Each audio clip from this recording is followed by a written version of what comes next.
Hi, it's Jared Akers from spiritualzen.net.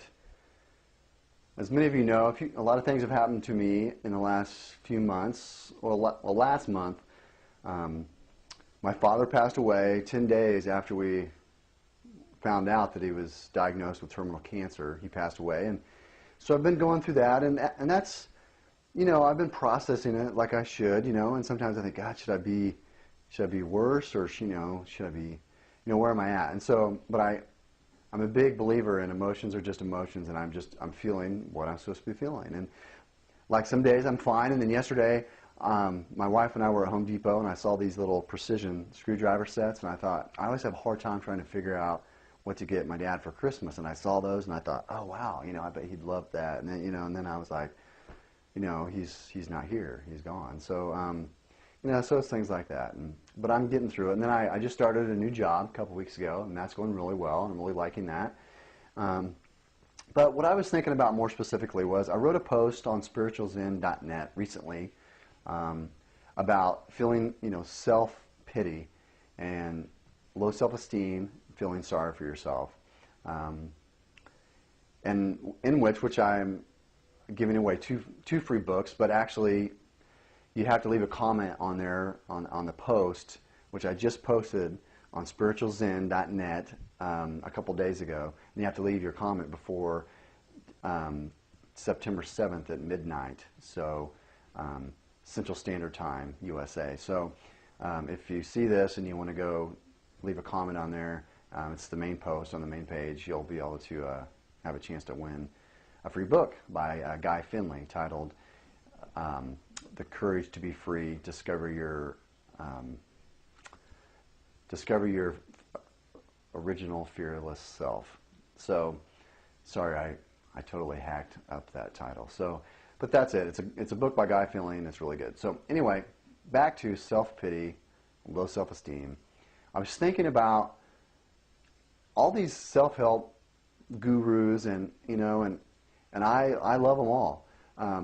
Like say Wayne Dyer and people like that, and they talk about the importance of making a choice, and that your life can change with a choice. And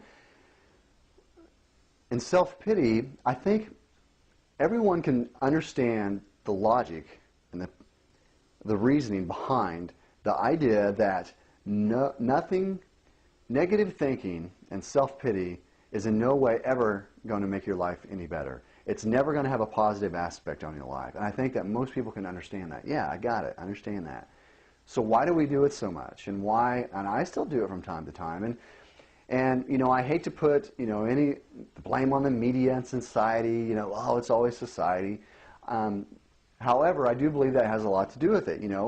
All the things we see are always telling us we need this to be happy, we need to be driving this, we need to look this way, we need to feel this way, and we're constantly comparing ourselves to others externally.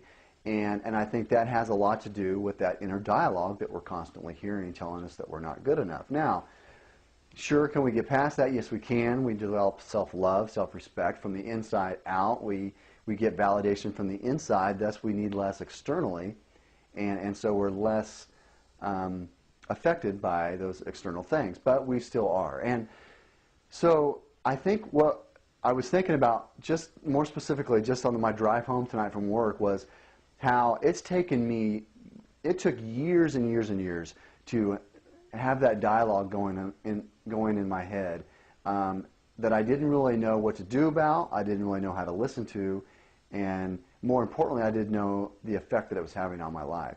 So sure, I can make a choice just to not be in self-pity, but for me it takes more than that, and I think for most people it does. It takes, I don't just say, okay, right now I'm going to not have self-pity. I need to take some action, and more importantly, I don't think enough people drive home the importance of practice. It takes practice. It took me years to get this way, and it takes a lot of practice to change my way of thinking. So when I hear that, but the most important thing to learn in this is to notice that inner dialogue when it starts to tell you, well, you should have done this, if only this, you have no choice in the matter, self-pity, self-doubt, is to recognize that dialogue and then take some action to do something about it. and it takes practice. And one of my favorite sayings of all time is by a lady by the name of Francine Ward. She says, self-esteem comes from doing esteemable acts. And the key word there is doing. I just don't think I'm going to have a high self-esteem and it just magically manifests itself. So I have to do things. For me, when I hear that inner dialogue starting to tell myself, that you're no good or you should have done this or that, I look around myself in the moment. I tell myself everything in this moment is fine. I have everything I need. My hair's not on fire. I'm not driving off a cliff. Sometimes I write down a gratitude list of things that I'm grateful for. A lot of you have heard me talk about that. And so I take some action, and it takes practice. And the more I pray and meditate, and the more I spend time healing my inner self from the inside and paying attention to my authentic self, the less I need externally and the less those things affect me. They still do, but I have tools to deal with it now. So that's just kind of some things I was thinking about. And even though we know negative thinking and self-pity isn't going to make our life any better, we still do it. But the key is to recognize it and to take some action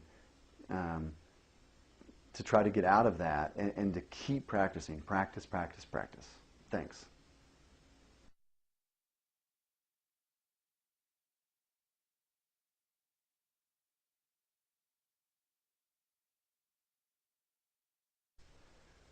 Hi, it's Jared.